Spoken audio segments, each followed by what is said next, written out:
बातमी आहे गोरेगावमधून। गोरेगाव येथील विवेक विद्यालय तसेच ज्युनियर कॉलेजमध्ये बुरखा आणि निकाबवरील बंदीमुळे या आठवड्यामध्ये मोठा वाद झालेला पाहायला मिळतोय। सोशल मीडियावर हा एक व्हिडिओ व्हायरल झाल्यानंतर याला एक वेगळंच वळण आलंय। नवीन शैक्षणिक वर्षापासून लागू करण्यात आलेल्या ड्रेस कोडमुळे अनेक विद्यार्थी संतप्त झाल्या, तर संतापल्या आणि त्यांच्यातीलच एका गटाने गुरुवारी मोठं उपोषण देखील केलं। महिला शाखेच्या उपाध्यक्षा जहानारा शेख यांनी सुद्धा यामध्ये सहभाग घेतला। त्यांनी विद्यार्थ्यांच्या मागण्यांना पाठिंबा दिलाय आणि महाविद्यालय प्रशासनाला अन्याय आणि भेदभावपूर्ण आदेश मागे घेण्याची त्यांनी विनंती केली।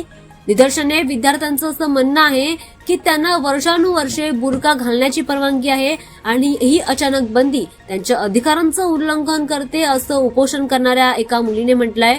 हा व्हिडिओ सोशल मीडियावर व्हायरल झाल्यानंतर यावर सगळीकडे चर्चा होऊ लागली, त्यामुळे या प्रकरणाला एक वेगळंच वळण आलं। व्हिडिओमध्ये बुरखा परिधान केलेल्या विद्यार्थिनींना महाविद्यालयाच्या गेटवर थांबवण्यात आलं आहे। यात त्या नियम मागे घेण्याची विनंती करताना दिसत आहेत, तर दुसरीकडे कॉलेज व्यवस्थापनाचा असा दावा आहे की हा निर्णय धार्मिक कारणांवर आधारित नाही, तर कॅम्पसमध्ये एकरूपता आणि तटस्थ शैक्षणिक वातावरण राखण्यासाठी आहे। प्रशासनाने स्पष्ट केलंय की हिजाब आणि स्कार्फवर कोणतीही बंदी नाहीये आणि हा नियम फक्त कनिष्ठ महाविद्यालयांना लागू होईल, वरिष्ठ महाविद्यालयांना नाही, असं थेट शाळेच्या प्रशासनाने म्हटलेलं आहे।